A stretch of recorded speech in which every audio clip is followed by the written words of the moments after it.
am Beverly Kirk. I interjected my maiden name in case I can find any relatives out there.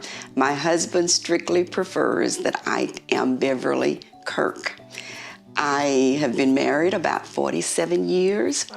I'm a longtime resident of Oklahoma City, born in the state of Oklahoma. 3 children, grandchildren. Life has progressed down a really good road for me. Ups and downs, but I'm very happy to be where I am today. Quilting happened when the first child went off to school. I have 3 children. Other families had 1 and 2, I thought. But no, I wouldn't be happy until I had all 3, 2 girls and a boy in the middle.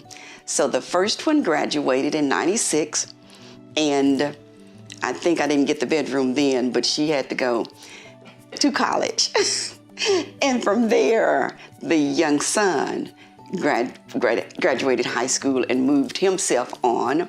And that left a room in the house that I could say, I'm going to convert this to my sewing room. Also in 1997, that graduation year, my dad passed away, and a brand new kind of grief entered my life. And I asked my mother, he was a minister, shoes, ties, cologne, hats. And I asked my mother for his ties, and she gave them to me. I took them knowing how to sew from high school. Does not mean I knew how to quilt with silk on a pattern that was intricate. And I was gonna make a quilt out of his ties. I stitched through 18 by 18, brought it back to my mother and said, what am I gonna do with these ties? She said, make a pillow. I said, oh, great. She said, I'll put the back on it. Let's make pillows. So that was it. And that was the therapy. That was the taking hold of remembering his life and integrating and weaving it. And that was what I wanted to do from then on. I don't sew. I quilt. I don't put together suits and shoes and slacks.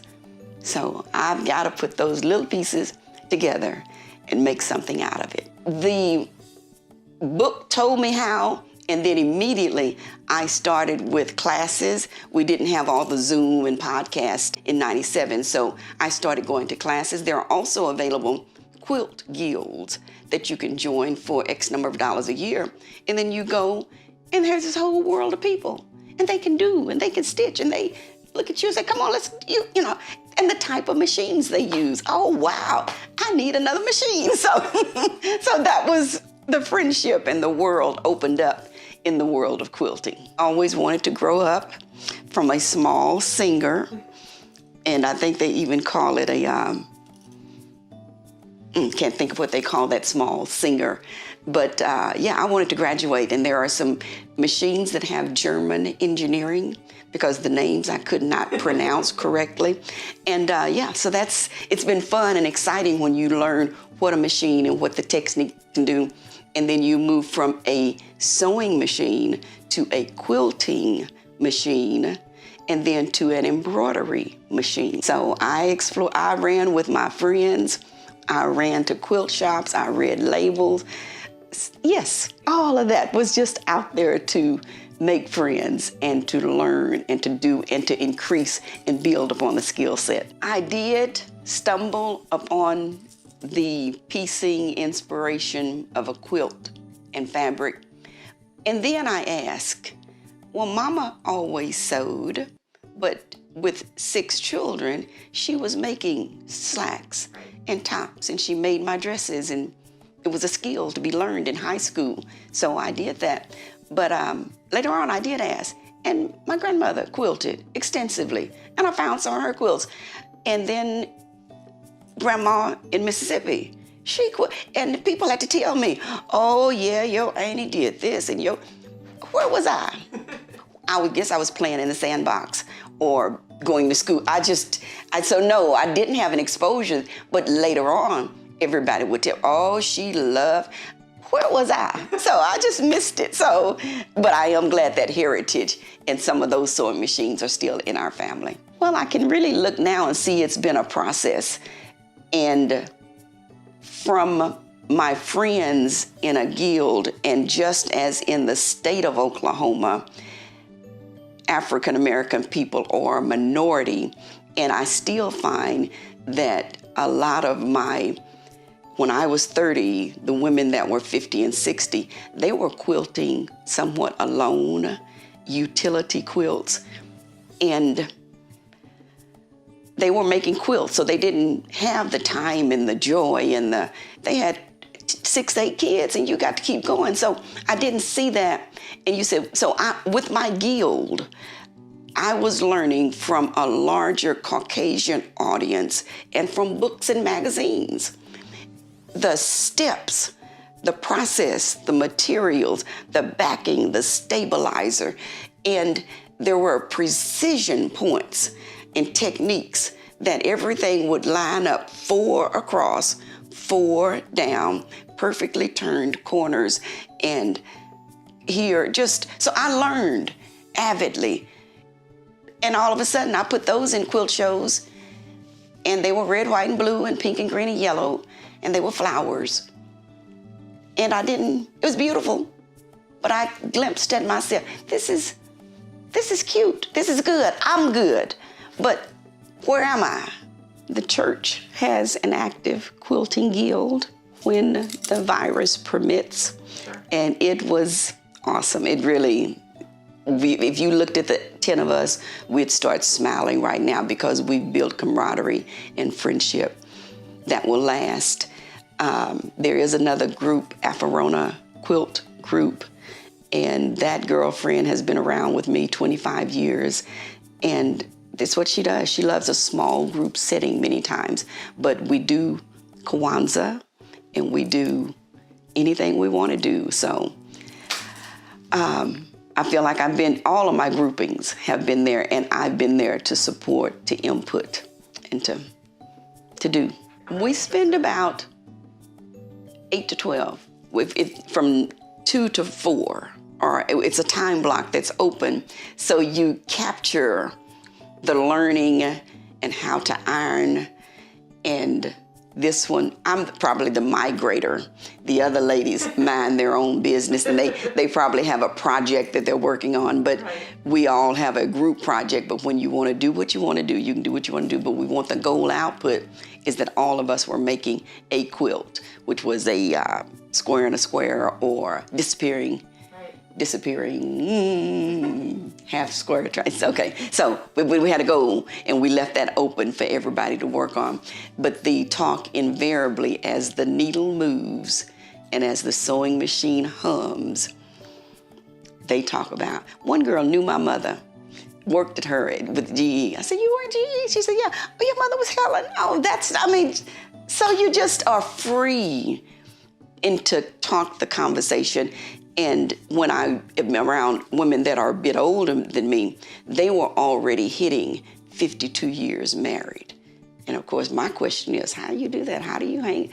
I'm headed that way, but I have no idea what that's like yet. So you learn intergenerational, and that's been my experience. So it's a free-flowing environment that you actually have to work many times to keep it from not being a little critical or jealousy, or sometimes people, and then we just have to hone in on our best skills, because what we really want to enjoy is quilting. Right. We want the product. And we'll be back every week, so we should get along.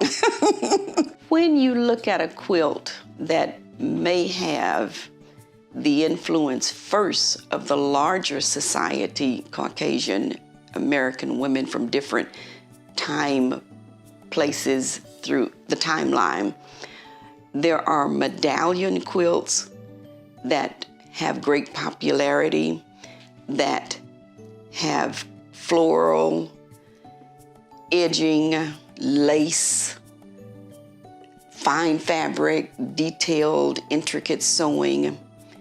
And when women of African descent either labored in their homes or were enslaved, they took the leftovers or they took the clothing and used that fabric and made quilts. So when you see one of those, you can contrast the quilt that was made by the other lady.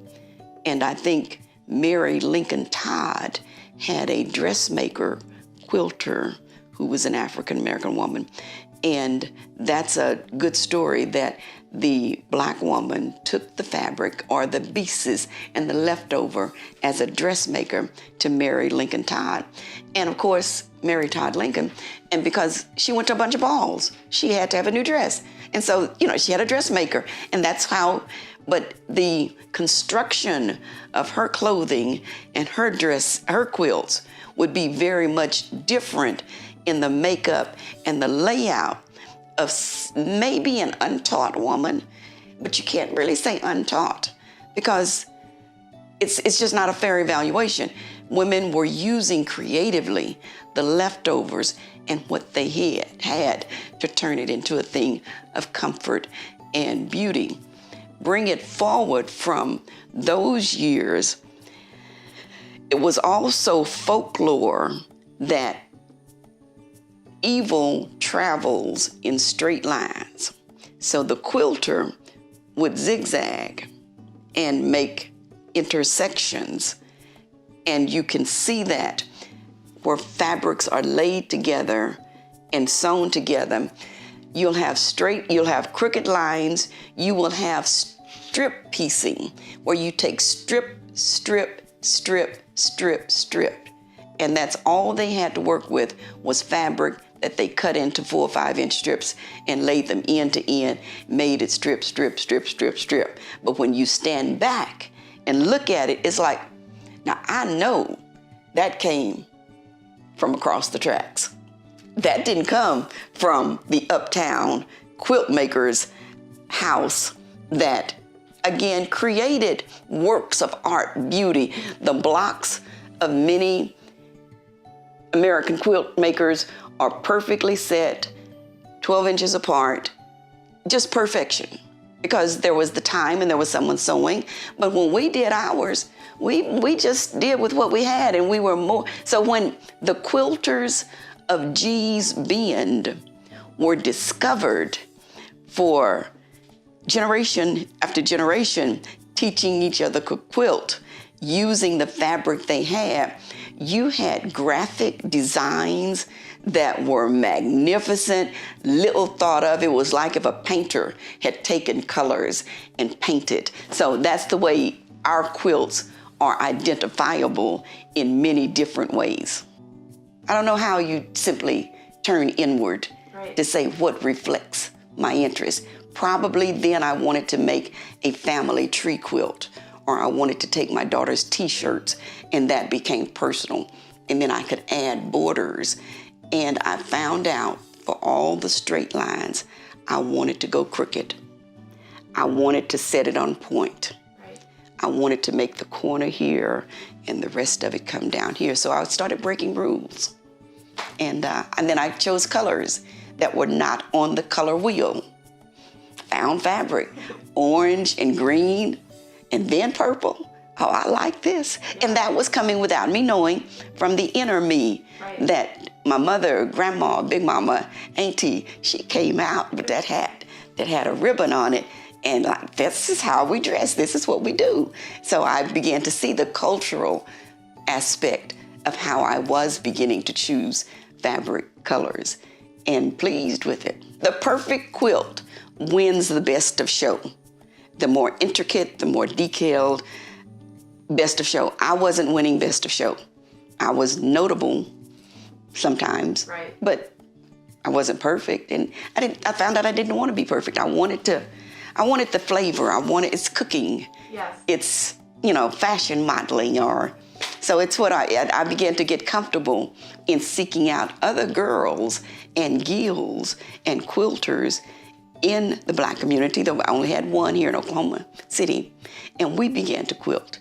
And I began to see these ladies, and usually they were older than me, doing my 50s And so I could hear their stories, I could hear their life and see what they were doing. So I wanted to, again, tap into my culture, and a particular friend at the Oklahoma Arts Council began to use the term of folk art when communities of people, from Native American to Blacks to the Amish people, there are clusters of individuals that create fabric styles and colors and sceneries that term says, well, how does the group of people that I want to reach or that I have been with do quilts?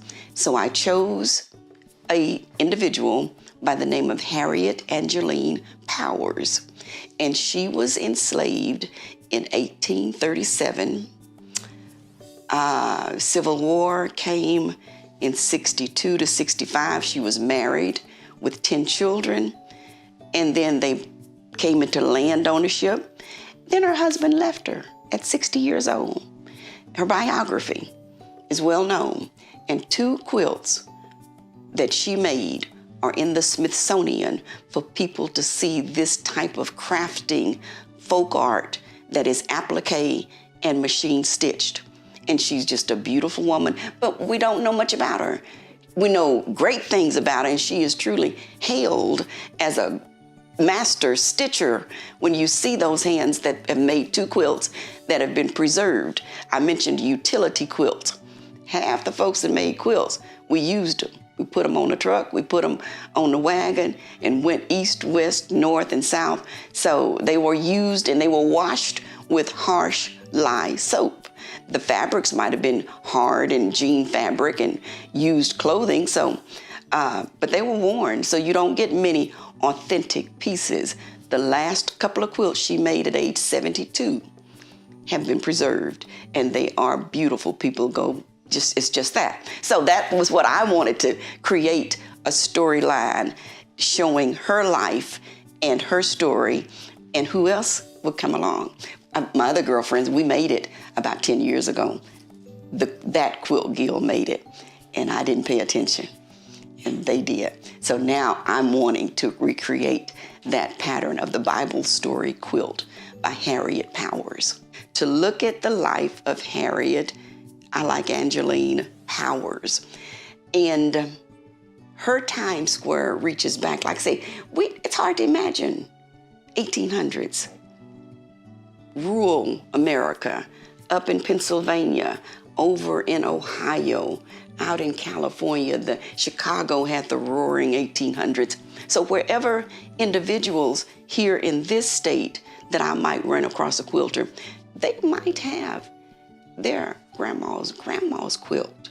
And it should be stored safely, and it should be folded and refolded, and don't you dare wash it in something. And so I want them to gently bring it out from under the bed and share with us in the life, because it's a story in itself, paralleling the story that Harriet Powers has given us.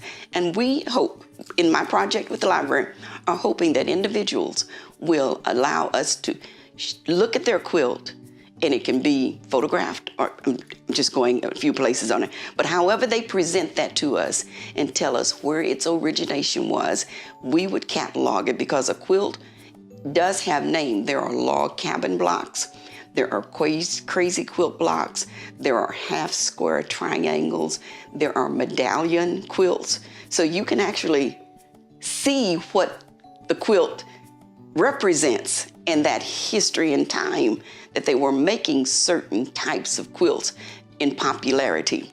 So we have an opportunity to find some jewels and to document them, and that would be a way to allow individuals to share their story and honor their heritage and where they are now.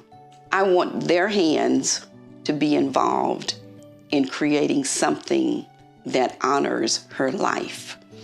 If we only know her as an enslaved woman with 2 quilts in 2 major museums, but I want them to envision their family structure, their life, And I want their hands to go to work. I mentioned a call to artists. A lot of ladies who sew and quilt, they don't even know that they can sit and make flowers or make a landscape using fabric and layers. And one girl put a puppy on her quilt, another project I was doing, because that was what affected her in the love that was being shared in the community. She said everybody loved the dog. So, but this, come with it. Right. If this is what people can engender themselves to by looking at her life, she was a wife, she was a mother, she worked as a seamstress. So I want them to pick something from their family that connects with Harriet's full scope of a woman working in America from birth to age 72. And what she left behind. I want my friends to make something to leave behind. If it's one block, I'll put it into a quilt for them, and we can have a community quilt. Or if they go to work and make a full symbolic quilt with very standardized quilt. These are standard blocks that is a square in a square. So you can use basic block structures and then come along and put something inside of that quilt that speaks to you. So any way that anyone would want to create, I always just ask them, what do you want to do? Now that you know a story, what do you want to do in sewing and quilting? And that's how I wanted to develop. And there have been in other states quilt documentation. So it's kind of a pattern that we can follow that has been done before. Great. Been done in Oklahoma about maybe 26 years ago. And so that represents a partial. Yeah. And we may be adding to that base of knowledge. This particular project, I hope, will involve mature women that have quilting skills. Because I've been in some areas and I've taught women how to quilt. The only other thing that would surprise me is if I would get a couple of enthusiastic young painters or artists that are media savvy and want to pick up the quilting craft. It would be a boom to have 25 to 30-year-olds come up with their color selection and what is vivid on every Super Bowl commercial that I don't know what's going on. Every car is gonna be electric. Say what?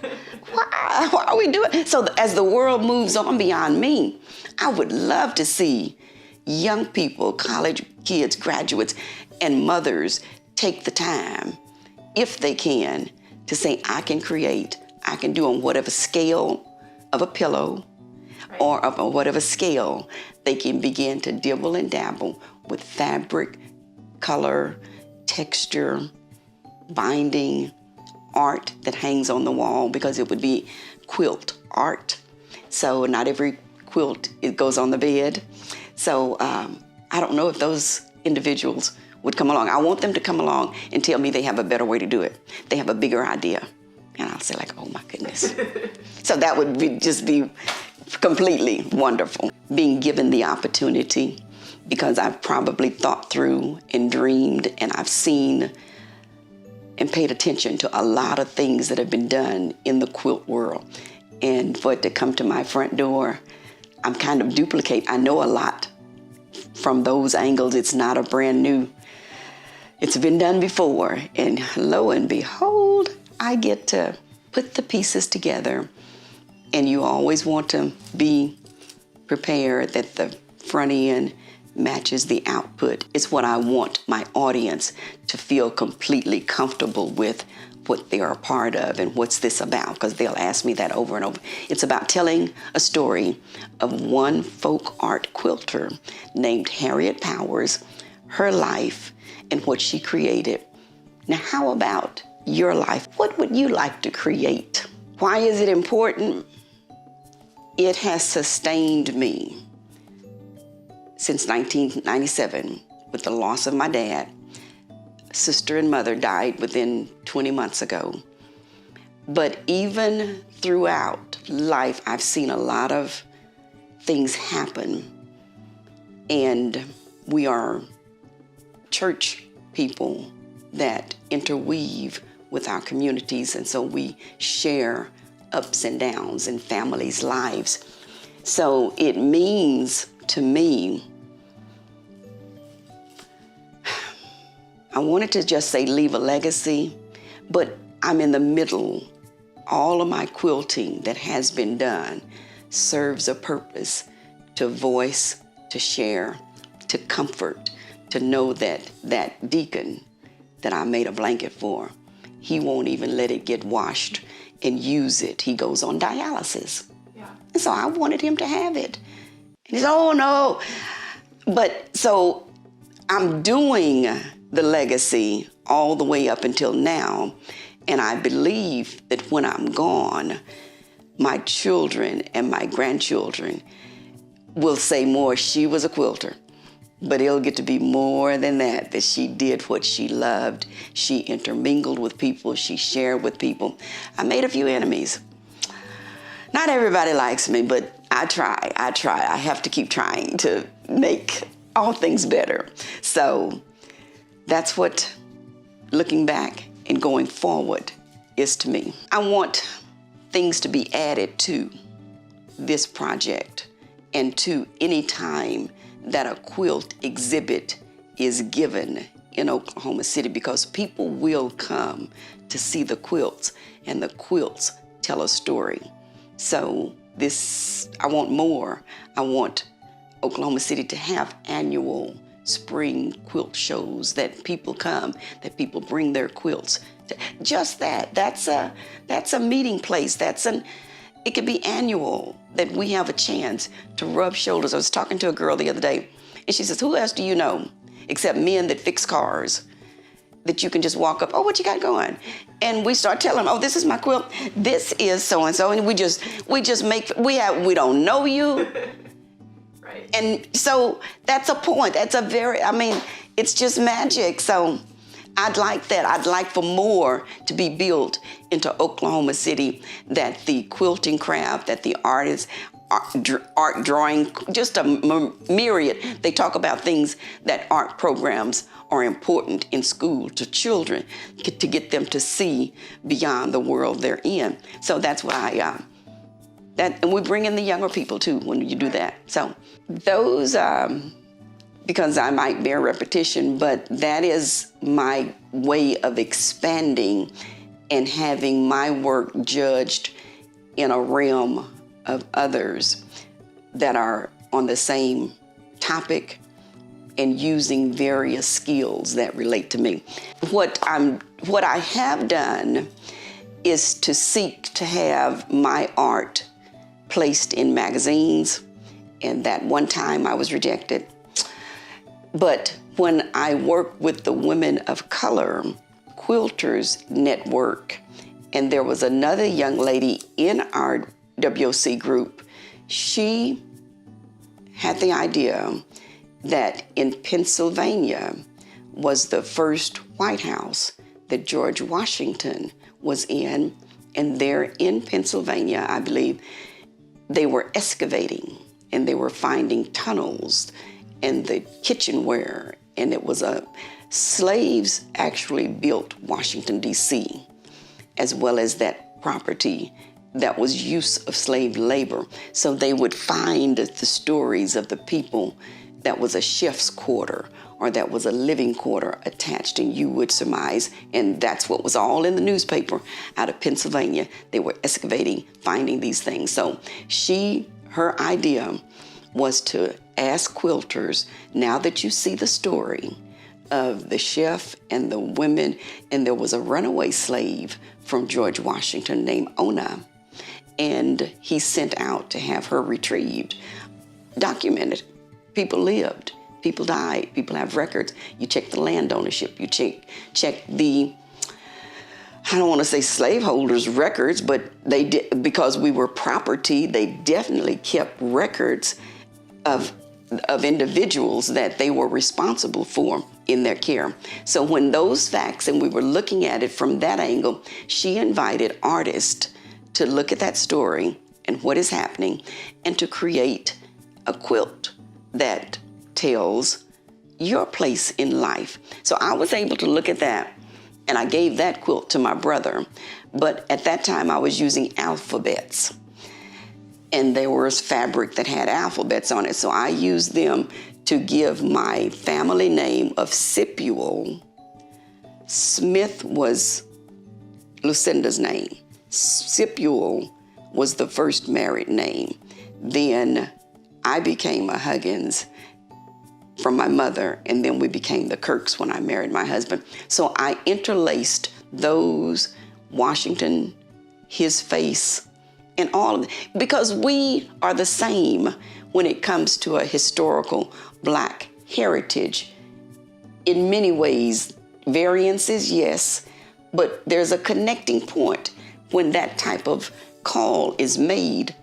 And I participated in it. It gave me that first creative venture. And of course, the work is usually accepted.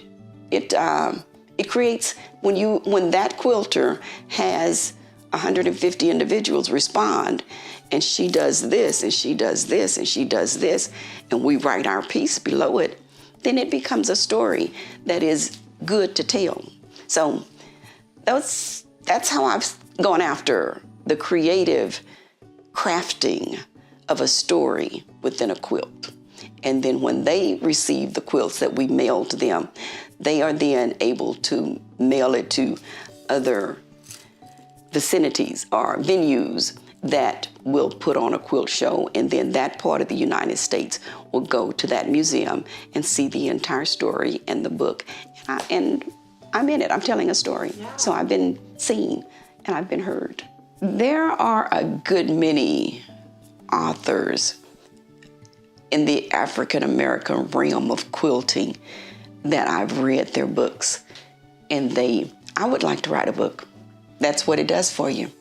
What do I have to leave in a solid form? Where's my voice? Where's my story? Right. And that's the inspiration that I see these ladies attain that status. And they have even had their quilts placed in major museums. So that's my inspiration. There's still time that I might do something. The current project, again, is Harriet Powers. She created 2 quilts. This one is the Bible story quilt, and it is on display in the Smithsonian. And so it wasn't at that site, it was simply Amazon, that the image has been recreated into many, but this is a quilt that I am researching and picking up odds and ends and tidbits about, and all of the facts of her life that are stated, I began to look at the facts that are not stated. So I began to interject the imaginative part of life during 1850, 1860, 1880. My grandmother was born 1900. So she was 60. You know, you can count every year that she had a birthday. Oh, you were born in 1900? Yes. So again, it creates a time frame, but I am researching. The more I do, I suspect that over the next few months, I will be verbatim telling the story of what each of these pictures mean. What she did in telling the Bible story quilt, she went from Adam and Eve in the garden to Jesus Christ and the resurrection. She had Judas, which 30 pieces of corn. She had Cain slew Abel and his blood running down. Jacob had a dream of an angel going up and down. So her story, so we're gonna talk about these stories as we recreate them in an applique and a sewing fashion. So that's pretty exciting when you put pictures to what these Christmas stories and Easter stories that have been told, and of course, in reverence to the Bible, as I do, it's a good, I mean, that's a story. We're telling more than a story. That's a life-changing event when you see history and you see from this perspective. There are a lot of other perspectives out there, I know. But that's going to be my job, to tell this one and to recreate this Bible story quilt. Conceptually, our time block is about 6 to 7 months. So the best part is that I can be consumed on a timeline, and then I'm going to let it go, because there'll be time for something else. So, but that's the exciting part, to have it set up in this way that I can do, and not overdo, but I got to do.